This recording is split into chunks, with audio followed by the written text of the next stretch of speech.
All right. Good morning, everybody. What's going on? Uh, well, I just got to say, a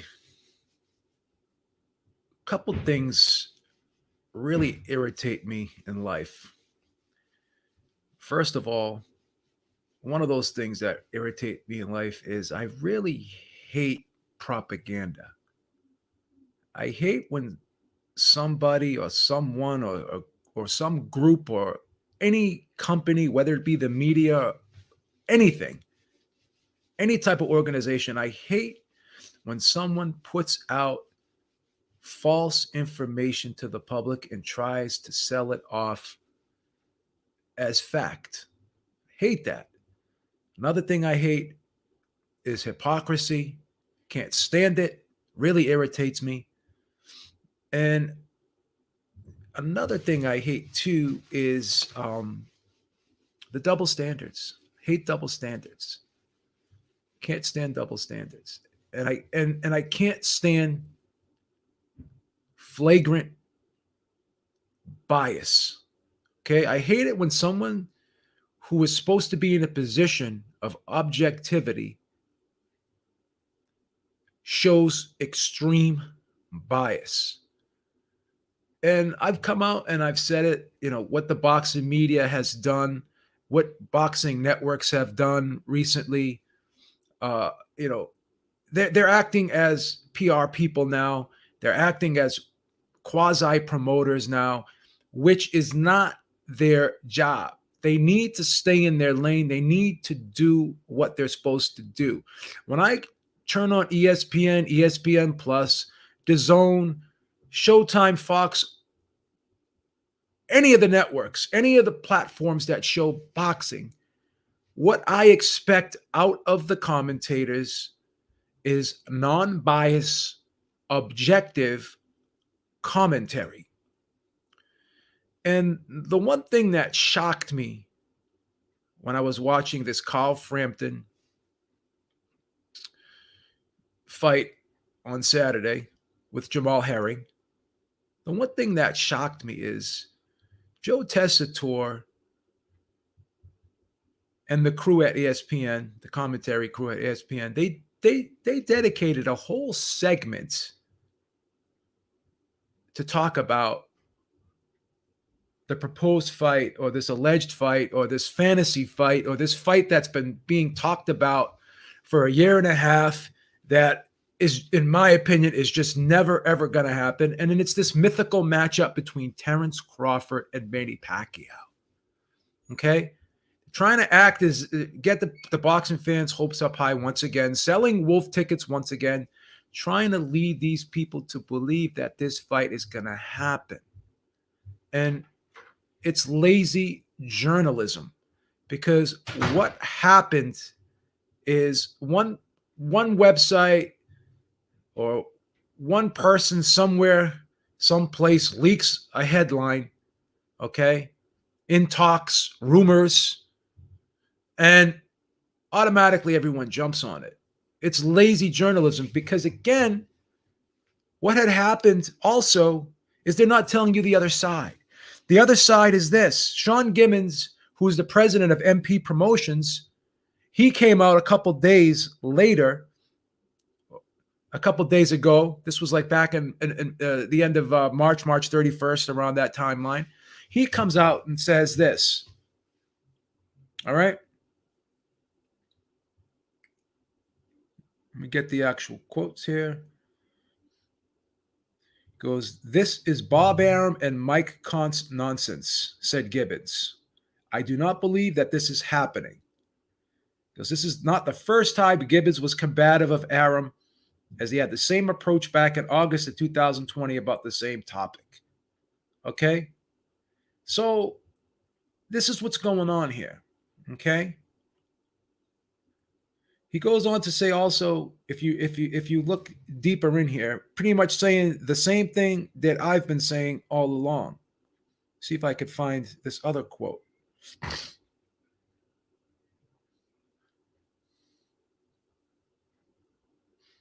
Okay. Because he also complained about them using Manny Pacquiao's name to basically help promote Terrence Crawford and get attention for Terrence Crawford.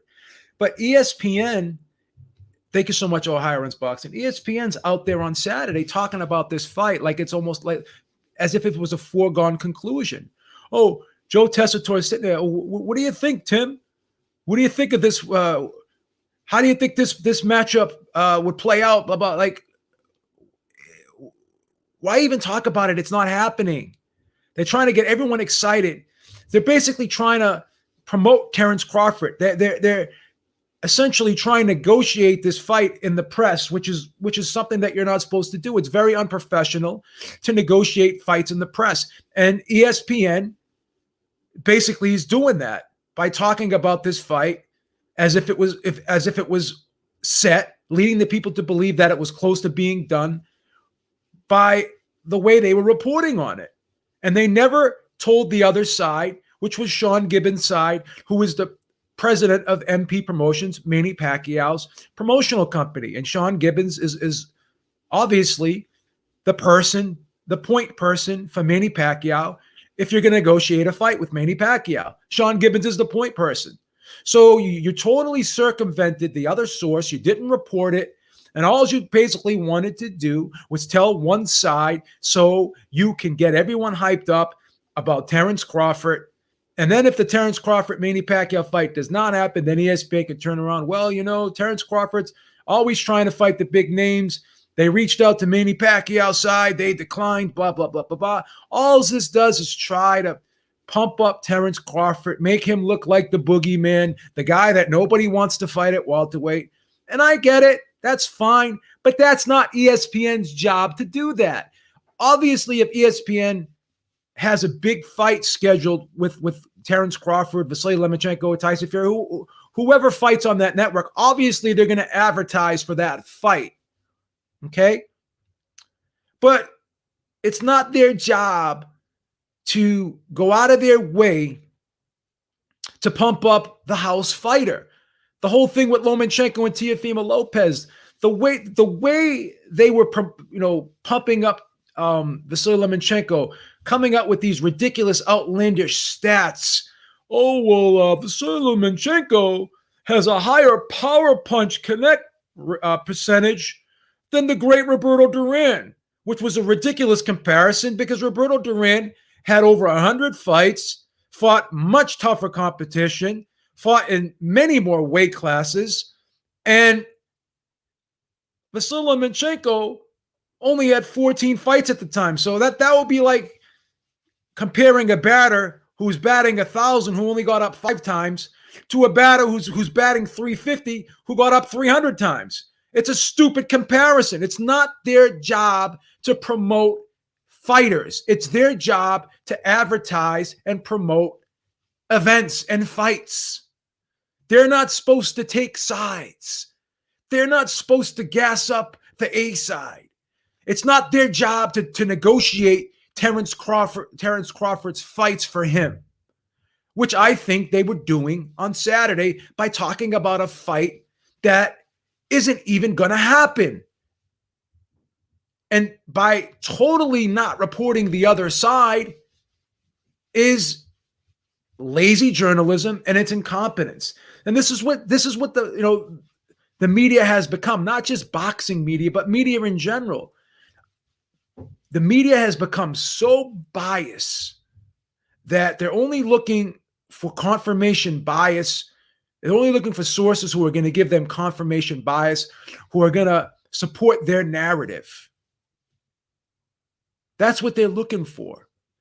So the way ESPN dedicated so much time to a fight that is not even going to happen was ridiculous. It's not the network's job to do that. And then you got Chris Mannix doing the same thing. And it's like, come on. Come on. Wait till the fight is official. Then you talk about it. Oh, well, there's a rumor. Again, enough with the talks, the rumors. Anyone can leak anything. All right? I've debunked so many of these false rumors. I remember back when everyone was talking about Tyson Fury's $100 million deal. It was like 5 fights for $100 million. And then I called up Bob Arum, interviewed Bob Arum, and he said that's nonsense. He goes, even I don't know how much Tyson Fury is going to be making per fight. Because again, Bob Arum, I've been talking to him since 2012, 2011, 2012. Been interviewing him, been talking with him. And anytime you ask him a question about finances, he's not going to give you the information. Todd DeBuff is the same way. So unless you're getting it from Bob Arum or Todd DeBuff, you could take it with a grain of salt. Okay, just because somebody who works at Top Rank could be the guy who friggin' fetches the coffee for everybody in the morning. Who knows who it is? But again, just because you attach the word source to something doesn't mean that source is credible. Do the due diligence. Get credible sources. Get both sides of the story. Get more than one source. Chris Mannix went to school for journalism. He should know this. He should know this. But yet they continue, him, Mike Coppinger, Chris Mannix, and all the other clickbaiters, they continue to do the same thing over and over again. And boxing fans keep buying into it, keep repeating it.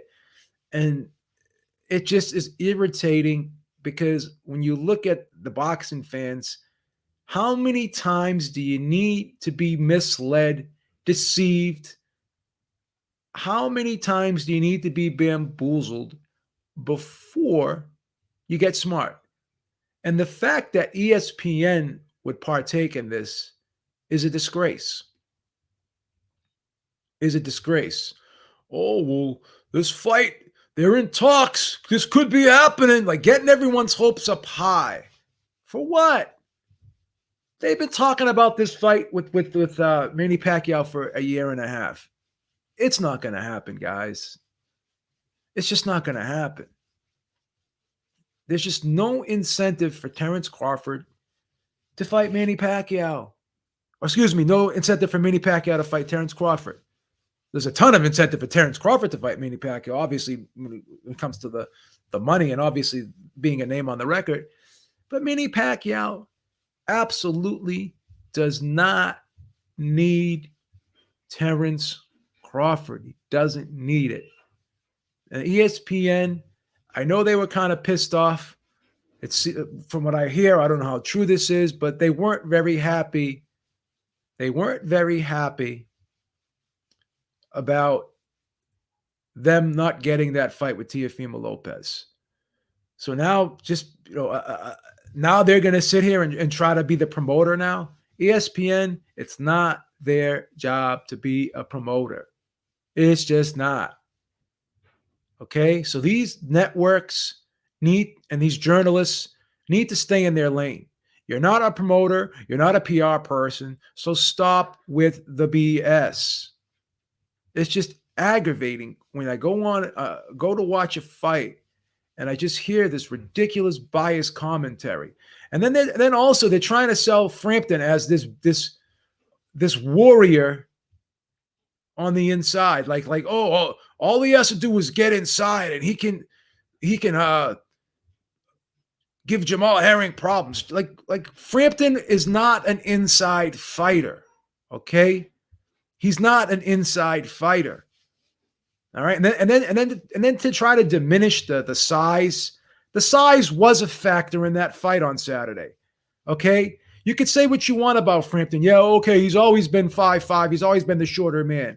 But tell me another time when he gave up 5 inches in height and 7 inches in reach. I mean, he's never faced a disparity that great.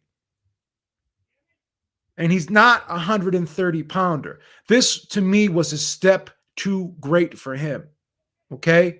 And to sit there and try to make him out to be this beast on the inside. Oh, all he has to do is get past that jab and get inside, and then Herring is going to have... No. Because if you noticed, when he did get inside, Herring was bullying him. He was mauling him like I said he would. So stop trying to make something out of a fight that's not there. And then they're sitting there trying to make us like say how badly Herring looked against the kendo. Knocked him down in the third round. He had got another 2-point round in the fifth one. Like he was winning every round. He was so ahead on the scorecards. He had a bad cut that was going right in his eye. And it was just getting worse and worse. And the guy kept headbutting him in that eye. So again, what are you going to do in that situation? Anyone, I mean, if you're smart, of course you're going to pull Herring out of that fight, because why do you want that cut to get worse? Okay, and then the Frampton fight gets further delayed. How long is Herring supposed to wait to get this Frampton fight? Why would he put that fight in jeopardy by fighting the rest of the fight in a fight that he's way up on the cards, that he has virtually no way of losing, just to make that cut get worse, just so he could be out longer? The healing process takes longer, more stitches. Again, guy fought one time. He was already on the shelf, doesn't have the luxury of fighting once a year because he's not making 7-figure paydays. Tell the whole fucking story. Instead of trying to paint this guy out to be, he took the easy way out. No, he took the smart way out. It was the smart thing to do. At no point in time in that fight was he in danger of losing that fight. I did not give a kendo 1 round. 1 round. There was zero reason to continue with that kendo fight. It made no sense. It made 0 sense to continue with that fight. This guy's a Marine. Did 2 tours in Iraq. And you're going to question his intestinal fortitude? What gives you the fucking right to ever do that? JC, that is a 100% in one of the smartest statements I've ever heard you make or seen you make. Pac-Man picks you. You don't pick Pac-Man. 100%. At this stage of Manny Pacquiao's career, he has 0 to prove. 0 to prove. Oh, will Manny Pacquiao be the greatest of all time if he beats Terrence Crawford? He's already in the conversation of being one of the greatest fighters. All right? He's already an elite fighter. He has nothing to prove. He doesn't need the Crawford fight. He doesn't need it.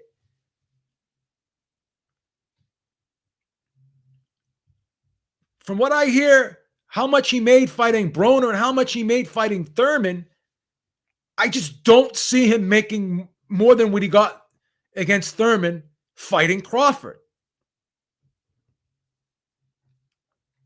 You know, why can't Crawford fight a Virgil Ortiz? Why can't he fight your Dennis Ugas? You know, Spence's fighting Ugas. I get it. But why can't he fight a Jamal James? I understand that it's hard to get.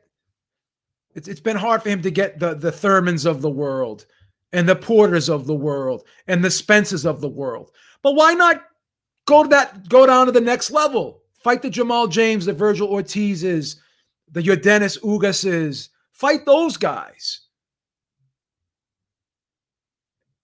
Oh, Ortiz don't want, like people saying, well, Ortiz isn't ready for him. Again, I give Ortiz a better chance than I would give any of the, than I would give Kell Brook. I give him a better chance than I would give Amir Khan. I give him a better chance than I would get Kavaluskas. He can't be any worse, and I think he's substantially better than Crawford's last 3 opponents. So to sit there and try to dismiss him as not being ready, maybe he's not. But once again, even if he loses and he makes a good account of himself, it's a learning experience. To be honest with you, I don't think Crawford would ruin him if he beat him. I don't think he would demolish him. I could be wrong, but I think Ortiz is good enough where he would go the distance and hold his own. Would I pick him to win the fight? Probably not. But if he won 4 rounds, if he won 4 or 5 rounds and he made a good account of himself and he made the rounds tough and competitive, then that's a win for him. Then that would be a win for him. So to sit there and just, I don't know, man. I know what ESPN's trying to do. And they're trying to do Top Rank's job for them. Okay? They're trying to do Top Rank's job for them. If I was to call Bob Arum up right now and ask him, are there in talks? He would probably deny it. Because every time things get floated around and I go and fact check these headlines and I call Bob Arum, he denies it. He's denied so many of these rumors. And he said to me, I don't know where you got that from. I don't know why people are reporting it. So many fucking times. And these guys are supposed to be Mike Coppinger, fucking Chris Mannix, Joe Tessitore. These are seasoned guys. They're not layman's. They're not layman's. And they're going out there with this fucking bullshit. And I'm sick of it. I'm sick of it.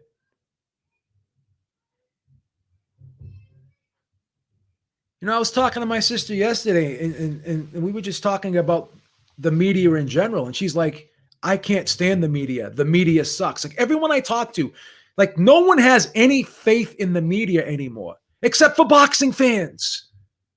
I hate to say this, and I'm going to sound like such a fucking condescending jerk. And I made this statement before, but American boxing fans are the worst fans in the world, and they're also the most naive and easily manipulated fans in the world. All you got to do is float a headline out there, and automatically, if it gets them excited, they're going to believe it, they're going to repeat it, they're going to make videos about it, and once again, it's all confirmation bias. They hear something that makes them feel good. They hear something that they want to believe, they want to be true, and instead of really doing the research, the first thing I do when I hear a story like what I hear from Chris Mannix or Mike Coppinger, the first thing I do is try to make a phone call. I send an email. I start doing research and trying to get information from the other side, and I try to verify it. I'm not going out of my way to disprove it. It's just the opposite. I'm going out of my way to confirm it because I'm doing the due diligence. Okay? And I'm not even a journalist. I'm a nobody. But I like the sport of boxing. I like the sport of boxing. I like talking to people in the business. Okay? I like learning how the inner workings work. Of course, I'm not going to be privileged to know everything and read actual contracts. I already know that. But I like talking to promoters and managers and publicists. And I just like learning about the business because I find the boxing business intriguing. It's interesting to me. And one thing I do love about the sport of boxing, the one good thing I do like about it is how the dynamic has changed. And Eddie Hearn has confirmed this. Said back in the day, fighters used to work for the promoter. Now the promoters work for the fighters. At least he has adopted that mentality. He's adopted that mentality. If you notice now, you see more and more fighters becoming promoters themselves. You see more and more fighters becoming promoter themselves. You see more and more fighters taking control of their own careers. You see more and more fighters understanding and knowing the sport of business. You see more and more fighters knowing how to market themselves, knowing how to make themselves a brand, more so than ever before. And that's one thing that I could look upon the sport of boxing today as a positive. Now, does that sometimes prevent us from getting the fights we want to happen? Yeah, of course it does. But, I have a soft spot in my heart for fighters. Maybe I shouldn't. I'm always, more often than not, 99.9% of the time, always going to side with the fighter because I grew up around boxing gyms. I grew up around fighters. Not all these fighters that I knew and I interacted with were on the top level. Some of them were pretty good fighters. They fought for titles, whatever. I've been around them, whatever. Never, I'm not going to say I was ever a very close friend of a fighter, but I was friendly with a lot of fighters in the gyms that I had been in. I talked to a lot of them, and I've seen them prepare for fights. I see fighters that were pro fighters that had to work full-time jobs and then work the full-time job, go do the road work in the morning before they started their job, then work the 8 hours, then go to the boxing. I see the sacrifice. I've seen the residual effect. I look at some people today, and they're not what they once were. They've left a lot of themselves in the ring. They've left a lot of themselves in the ring. They're not whole anymore. There's a residual effect that they have to live with now moving forward because of the lifestyle of boxing that they chose. So that's why you'll never hear me say a fighter's overpaid. You'll never hear me insult a fighter's heart. You'll never hear me criticize a fighter's courage. I'll never insult a fighter. I'll never call a fighter a name. Okay? I just won't do it, because I won't even stream a fight, because I don't want to take money out of these guys' pockets. If ever I'm going to watch a fight, I'll never stream it. I'll pay for it. That's just that's just me. That's just how I feel. That's one of my beliefs. I'm not going to shame anyone who streams fight. Whatever you do, you do. I'm not here to change anybody. That's not my job. But I'm for the fighter. That's why it aggravates me that these promoters, these journalists, these networks, they want to make themselves the story. It's not about them. I know you want your clicks. You want your headlines. I know you want your clickbait titles. I know you want the revenue. Okay? I know that there's an agenda that you guys have. But don't do it at the expense of your integrity. Okay? Don't do it at the expense of your integrity. And stop trying to fool these boxing fans. And again, a lot of these boxing fans are just so naive. They're so naive. They're fed information and they just lap it up and they don't question it at all. They've been talking about this Pacquiao-Crawford fight now for over a year, maybe a year and a half. It's just not going to happen, guys. It's not going to happen. It's not going to happen. And Manny Pacquiao's got a lot going on right now. There's a lot of things he's dealing with from his senatorial position over in the Philippines right now. He seems to be more and more involved with politics. I even question whether or not he fights again. And if he does fight again, he'll probably have one more fight, and that'll be like his swan song. I don't think Manny Pacquiao right now is focused on his career. I just don't think he is. I don't think he is. He is not going to, at this stage of his career, fight fights that are high risk, low reward. Okay?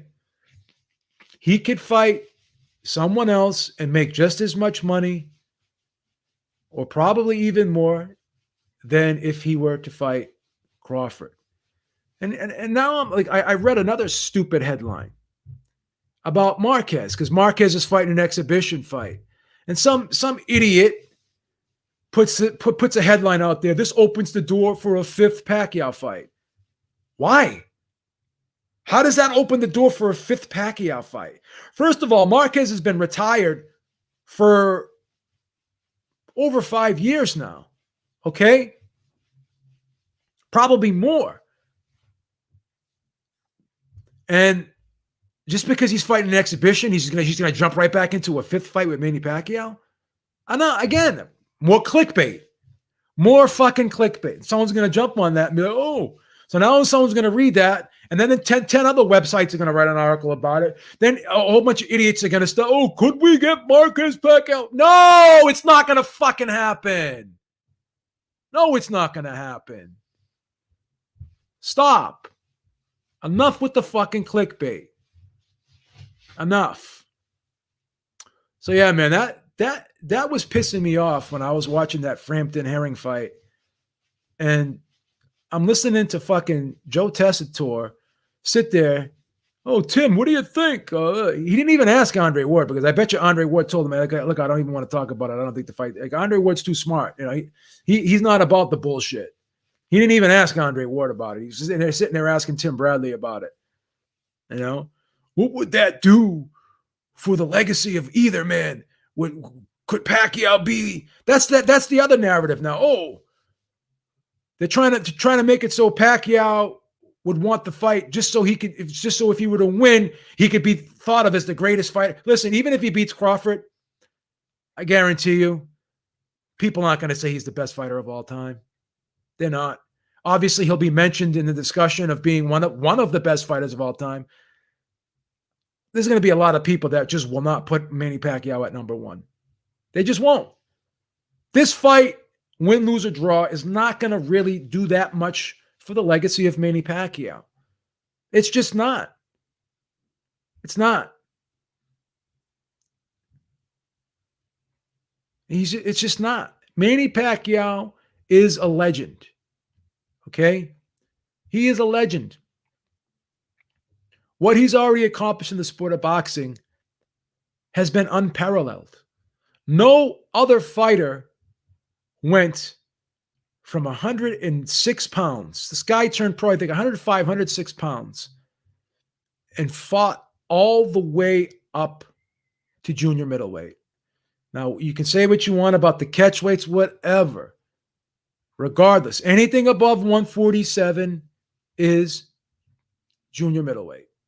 Okay? Fought for a junior middleweight title. You can question whether or not the featherweight title, which was a ring title, and then the junior welterweight title was really an IBO title, whatever. You could question all that bullshit, but the fact of the matter is, this guy went not from flyweight, he went from junior flyweight. Junior flyweight. This guy was he was 1 pound above a minimum weight. Okay? So junior flyweight. He went junior flyweight, junior bantamweight, super bantamweight. Okay? Featherweight. Okay? Super featherweight, lightweight, junior welterweight, and junior middleweight. This guy fought in 11 divisions. 11 divisions. There are 17 divisions in the sport of boxing. And this guy fought in 11 of them. And again, when he was younger, he turned pro at 16 years old. He wasn't eating right. He was malnourished. Whatever the case may be, however he got to where he got, he did it. Okay?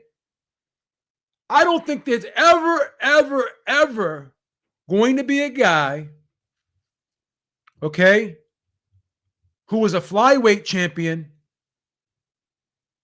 and later in their career became a junior middleweight champion. I don't think that's ever going to happen. I don't think that's just, it's a bold statement. I don't think it's ever going to happen.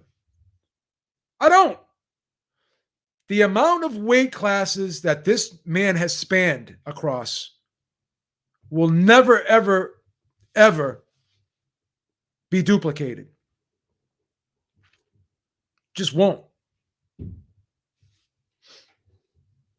Just won't happen. Roberto Duran turned pro at 119 pounds. Okay? Turned pro at 119 pounds. All right? So he was a bantamweight.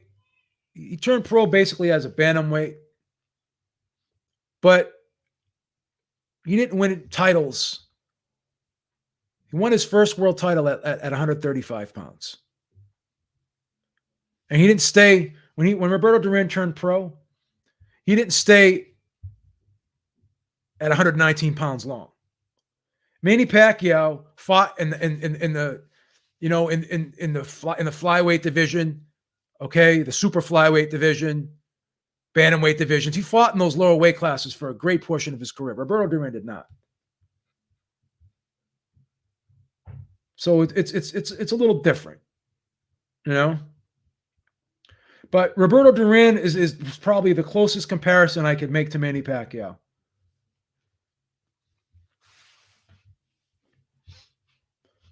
You know, Roberto Duran is probably the closest comparison I can make to Manny Pacquiao. It's closest comparison.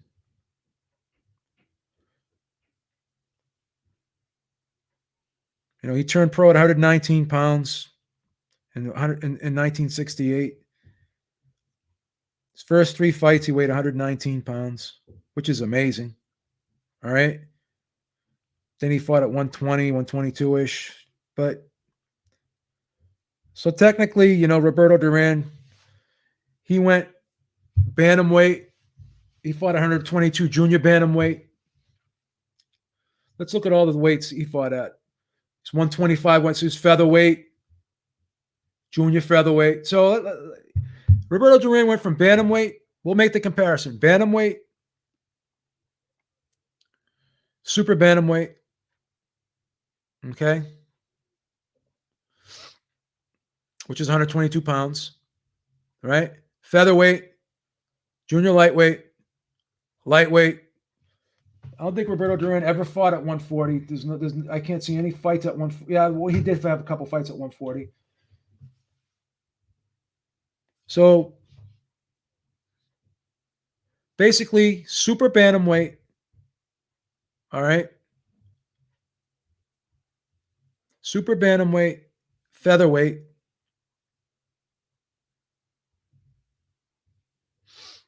Super featherweight, lightweight, junior lightweight, welterweight, junior middleweight, super middleweight, and he even fought at 175 pounds once. So he fought in 10 weight classes. All right. Manny Pacquiao fought in 11.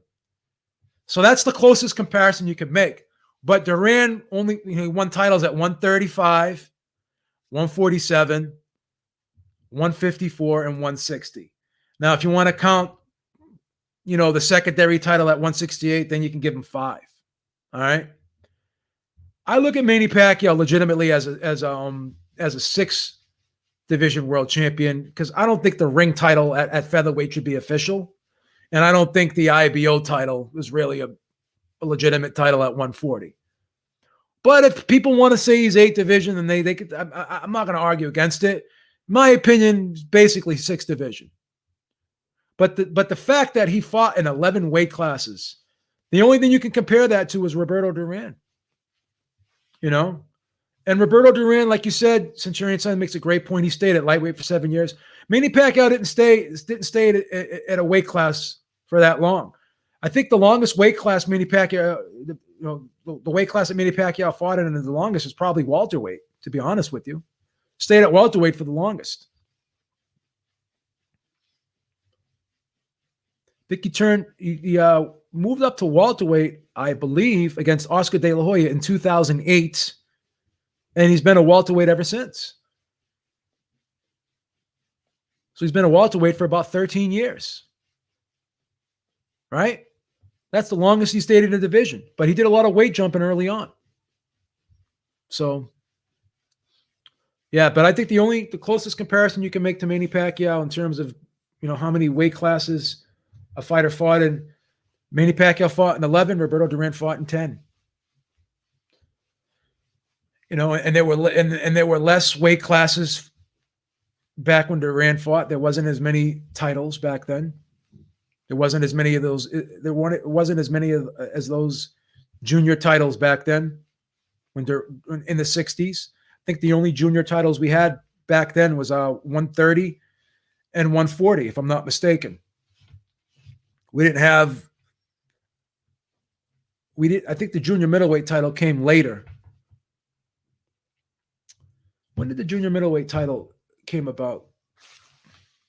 I'm trying to remember. Didn't happen. It wasn't there in the 60s though. But Durant turned pro in 1968. That's amazing. When was the first junior middleweight title? I want to say it was in the 80s. It was in the 80s. I could be wrong though.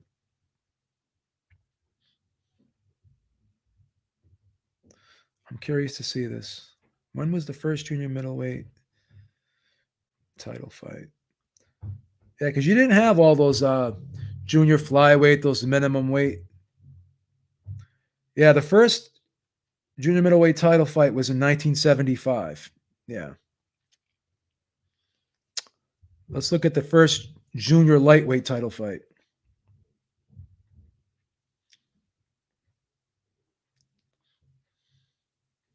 This is actually a pretty good history lesson that we're going through right here. First junior lightweight title fight.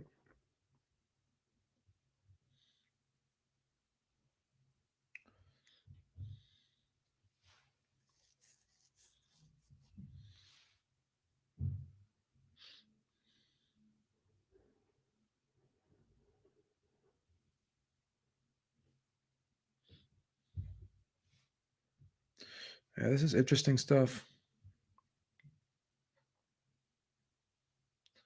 See if I can find this. This seems like it's hard to find.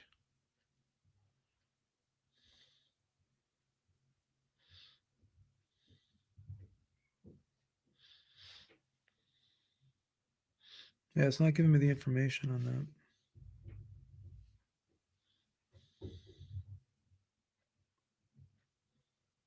I want to see if I can find the timeline of all the divisions created in boxing.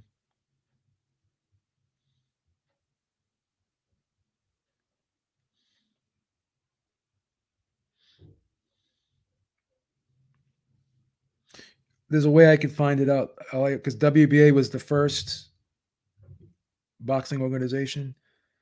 WBA junior lightweight champions.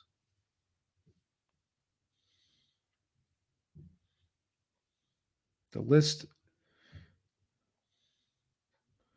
The list of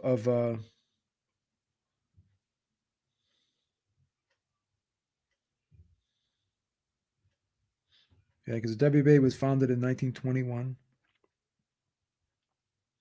I'm trying to find out the list of champions.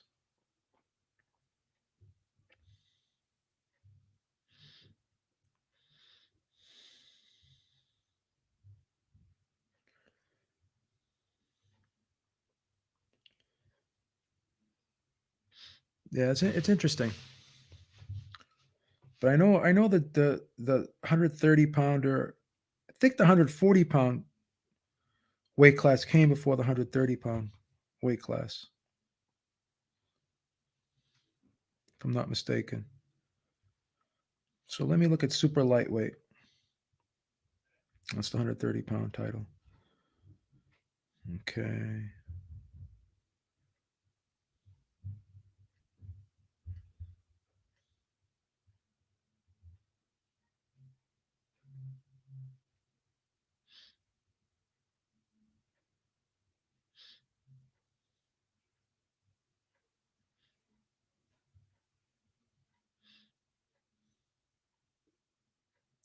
So this is interesting right here.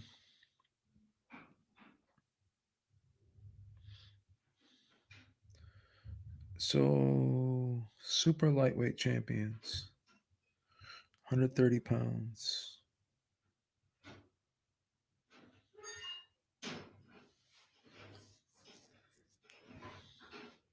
So back in 1932, the WBA was called the NBA, and they did not recognize junior divisions.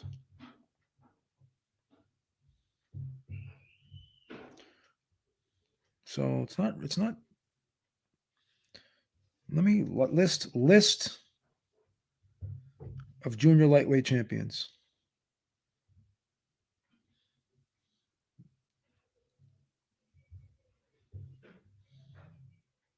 Yeah, because this is interesting. I want to find this out.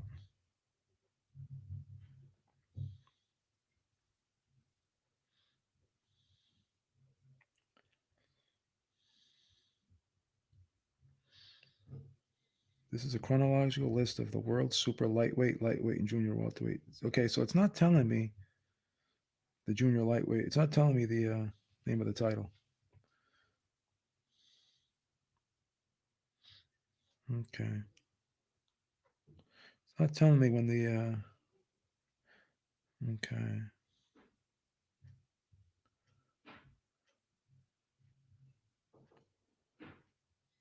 Let me see here. Yeah, so this guy was the lightweight title.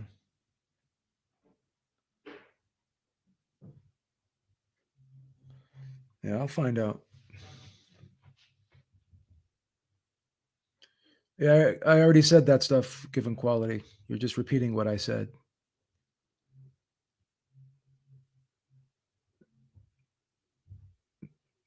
Just repeated what I said. Yeah, I already said that earlier in the video. I'm trying to remember world world list of world super featherweight boxing champions. Okay. Let's see if I can let's see if this will tell me.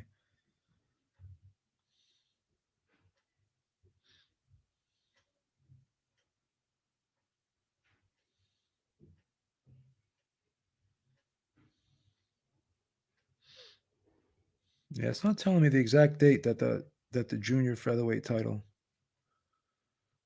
I'm gonna see if I can word it a different way here. When was the junior lightweight division created?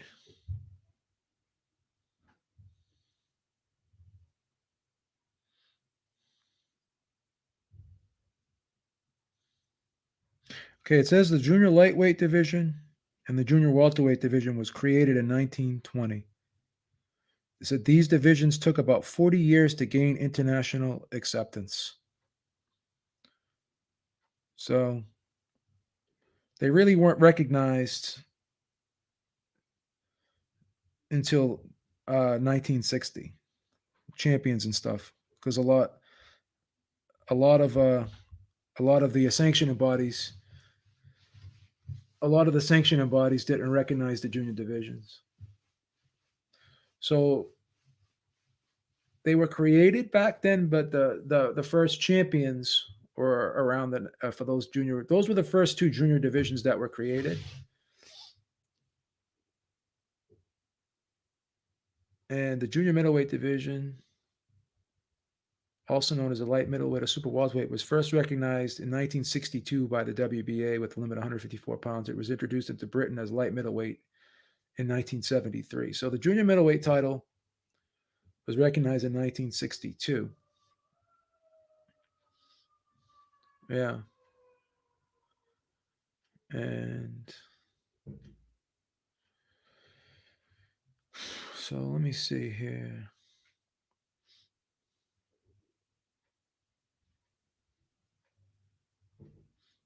Yeah. Light heavyweight division was introduced in 1903.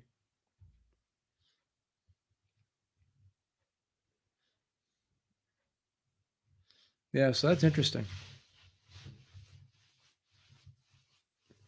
Yeah, so junior lightweight and junior welterweight, 140 pounds, were created around. So they don't even have the exact date. These divisions took 40 years to gain.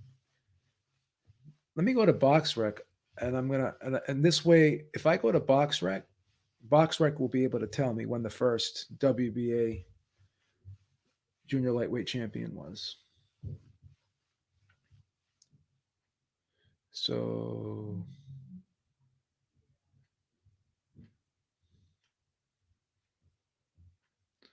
okay, so if I go to this super feather and I go here,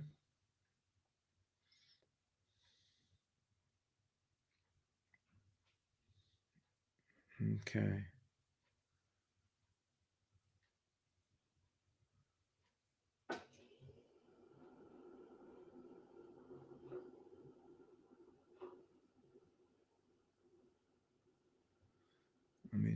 Yeah, I'm gonna find out.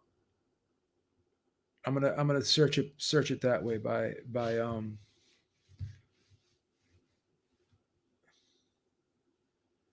I'm gonna find it that way. I'm just gonna go look at the history of the WBA and then just gonna find the first junior lightweight champion because they're the oldest sanctioning body.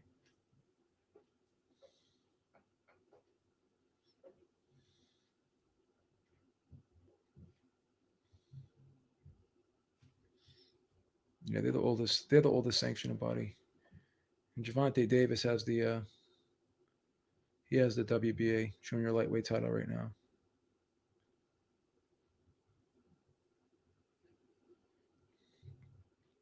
So we can do it that way. Then we'll find out the exact origin of this division.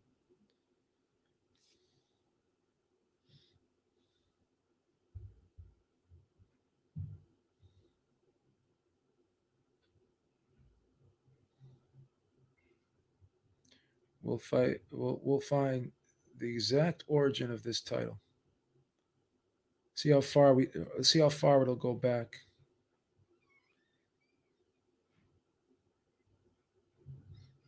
Oh wow, it's not going back all the way. It's only going back as far as 2002. That sucks.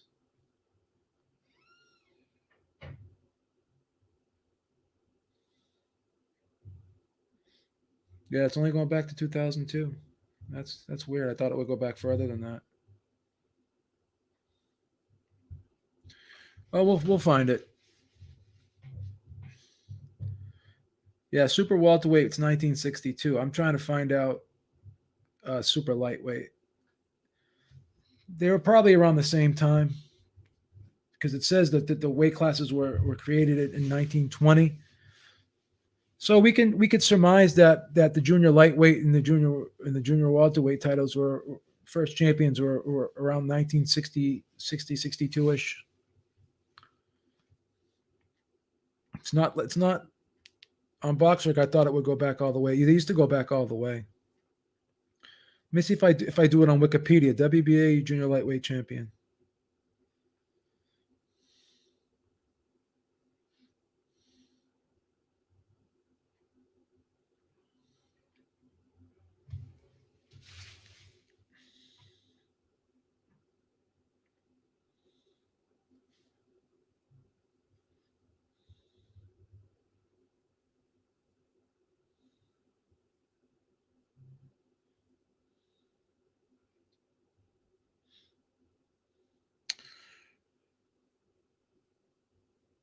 It says Pinky Mitchell was awarded the title in November 22nd of 1922, but it doesn't say what title he held.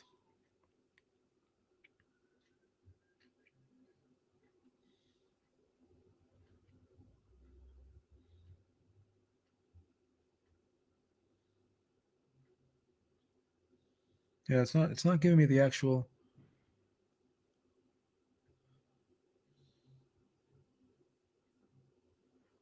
No, the junior lightweight and junior welterweight started in 1920. The junior middleweight started in 1962. It says. Yeah.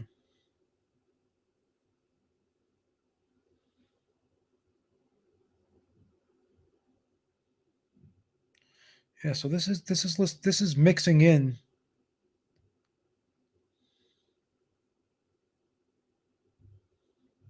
Okay. So here it is. Yeah. This is weird how it's not letting me see all the champions. You used to be able to pull them up before, but it's not letting me. List of WBA world champions boxing fandom. It's crazy how. Okay. Okay. This will help me out here. I got it now. Now I'm on this other website. Okay. So flyweight. Okay. Minimum weight. Light flyweight. I'm going to get to the bottom of this because this is driving me fucking crazy. I know it's taking me a long time. I know there's a lot of dead air here, but I'm going to find it. Okay. Bantamweight. Yeah, this is great. This is a wiki. This is a great site right here. This is going to tell me exactly it. Featherweight. Super featherweight. Okay. Wow. So the first super featherweight champion was actually in 1921, but that was when it was called the NBA, the National Boxing Association. So yeah, the first junior lightweight champion was 1921. John Dundee made 4 defenses. Isn't that crazy?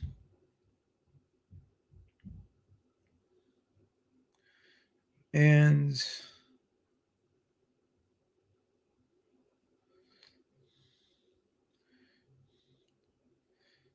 let me see when the actual, it doesn't tell me exactly the date. So Gabriel Elordi was the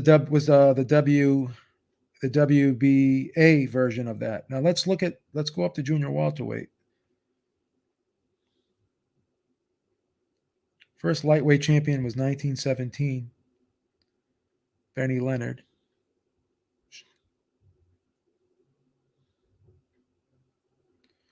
Okay. The first super lightweight, which was 140, was Pinky Mitchell. And that was 1923. So yeah, those 2 divisions were actually created in 1923. Listen to this one. There's a fighter named James Herring. He held the title from just for one fight. Now he make no defenses, but his last name is Herring, just like Herring of this year of this current the current champion Herring. So that's crazy. Yeah. So when the WBA was the NBA, they did have these two weight classes back in the 20s. Wow, that's crazy. Let's see when the first. This is interesting. How. Yeah, minimum weight was 1988 actually. That weight class came out in 1988. Junior flyweight came out in 1975. First flyweight was 1925. That was one of the original 8. 1925.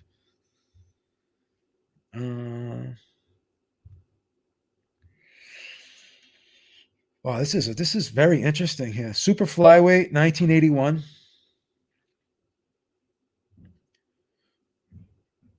So people like to always say, back in the day, when there wasn't as many weight classes, but some of these weight classes are bantamweight's 1922. Some of these junior weight classes were around for a long time. Yeah, they were around for a long time. Super bantamweight, 1977. Yeah, so these little titles, right? Still a long time ago. Wow. Featherweights, 1927, one of the original 8.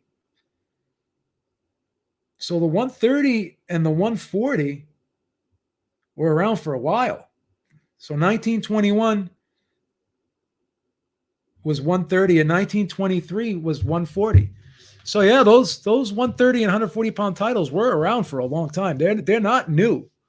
They're not mod. They weren't created in the modern era, like a lot of these other titles were. So yeah. So people want to talk about legitimate titles, the original 8 or what have you, but those titles were around for a while. Super middleweight. Let me see. I know that the WBC created the super middleweight title in 1988. I want to say super middleweight started in 1987 or 1988. Let me double check that.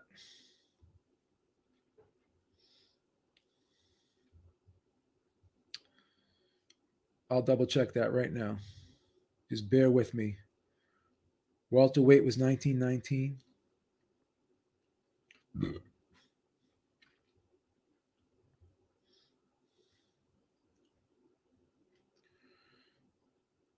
Super welterweight, junior middleweight was 1962. And middleweight was 1920.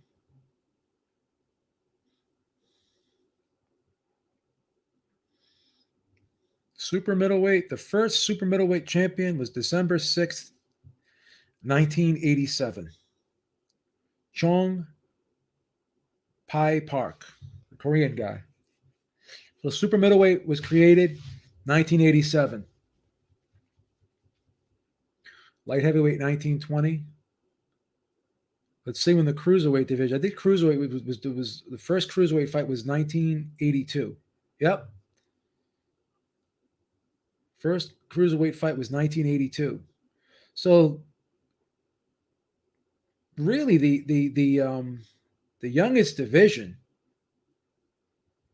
is the youngest division is a super middleweight, really.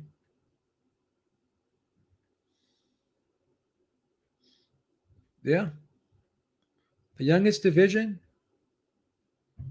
is the super middleweight.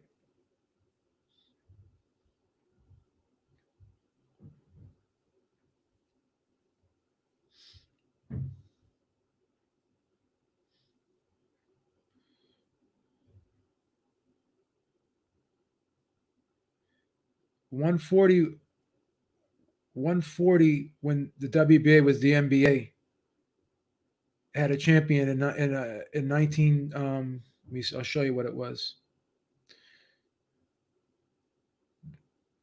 This was before this was before the WBA was the before the NBA was a WBA. It tells you right here. It's in the history.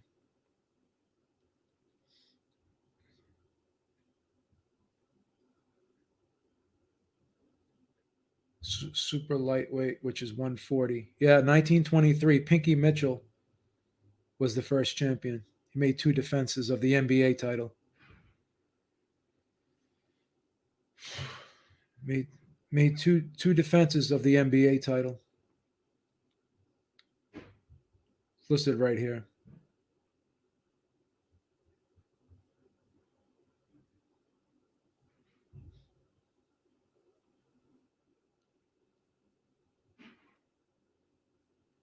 That's what it says here.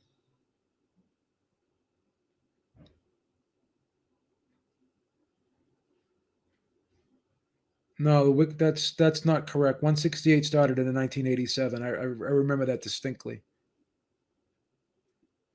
That's incorrect. You're getting wrong information, Centurion son.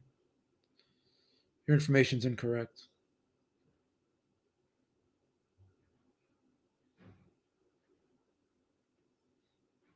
Information is wrong.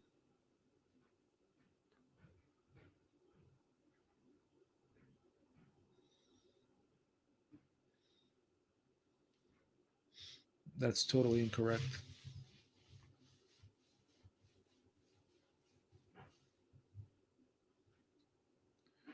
WBA is the oldest one. If you're going by other sanctioning bodies, then yeah, that could be correct. But you got to understand, WBC they were there. They came around in 1965, I believe. WBC, but the WBA is the oldest organization. They came around in 1921, and they were the NBA. There also used to be the New York State, the New York champion, the New York State champion, which was recognized as well. So, yeah, you're thinking of the IBF. The IBF came out in 1985.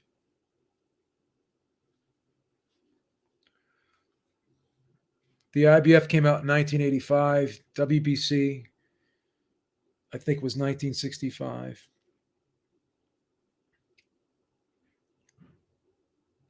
1963, the WBC was founded. WBA was founded in 1921.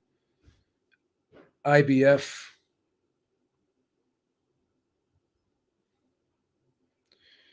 IBF was founded.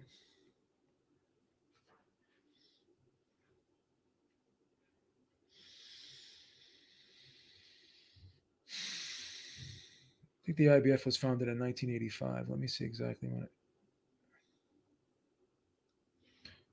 1983, the IBF was founded. Yeah. WBO was 1988. They were founded in 1988. I remember that. WBO is the youngest. IBF is the second youngest.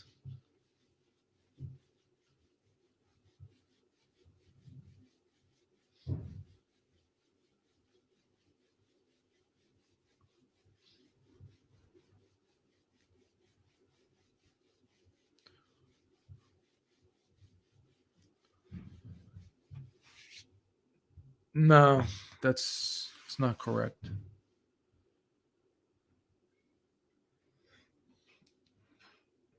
All you gotta do is box rec. Let's box rec Don Fulmer.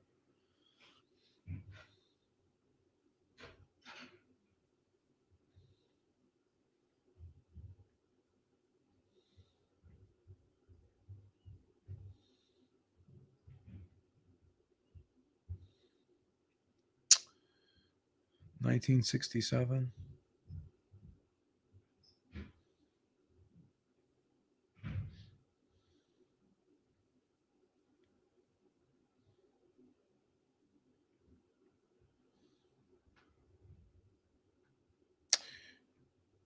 In 1967, Don Fulmer beat Joe Hopkins for the vacant World Junior Light Heavyweight title. That's what it says. It's a World Junior Light Heavyweight title. So that's an incorrect statement. It wasn't a junior middleweight title.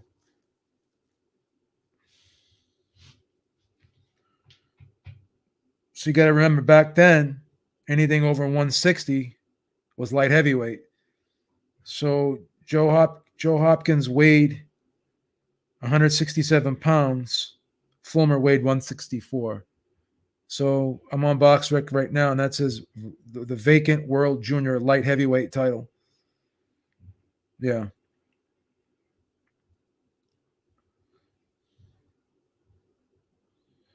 So Gene Fulmer's brother was basically a middleweight, and on occasion, he was primarily a middleweight, and on occasion he fought at light heavyweight. But the heaviest he ever fought at, it shows here. Yeah, he's like 174 pounds. Yeah. So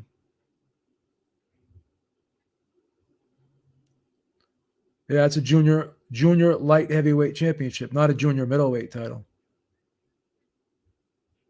So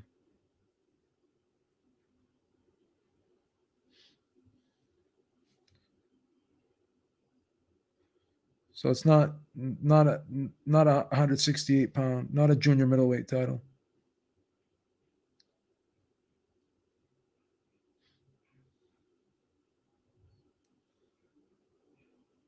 Not an official weight class, my friend. World Junior Light Heavyweight title.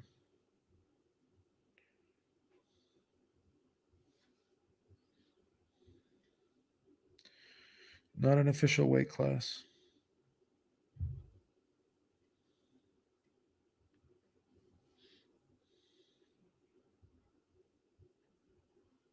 Doesn't even have a sanctioning body attached to it either. So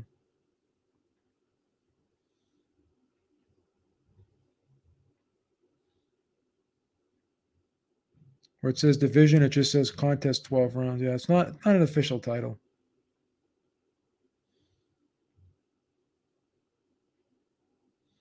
It's not an official title.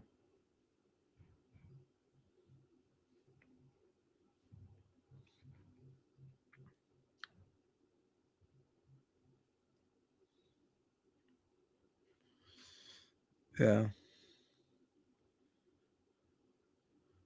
WAA is not the World Athletic Association. It's not a recognized sanctioning body, my friend. It's not a recognized sanctioning body.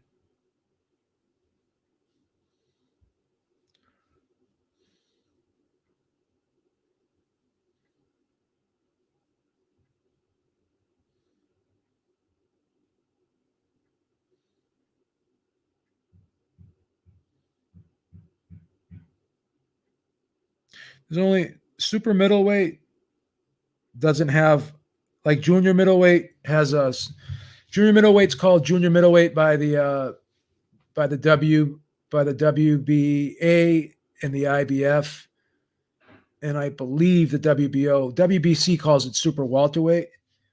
All three organizations or all the organizations call super middleweight. There's no other name for it. So junior light heavyweight divisions. No, there's no such division as that. If you were to Google that division, it wouldn't come up. Yeah, there's no junior lightweight. There's no division. So that could have been a one off or something. Who knows what that was, but not an official weight class. Yeah. But anyways, yeah. So it's the way I look at it, man. I mean, when I was watching the ESPN telecast, um, that just left a bad taste in my mouth. Listening to ESPN try to be the promoter here. I wasn't really happy with it. But it's about it, guys, man. Been on for a while here. Make sure you check us out tonight, 7 p.m. Eastern time. We're doing the Ringside Reporter podcast tonight on Monday because of the Easter holiday yesterday. So we will be back.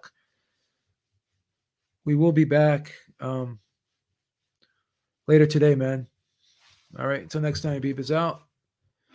Talk to y'all soon. Peace out. Have a great day, everybody.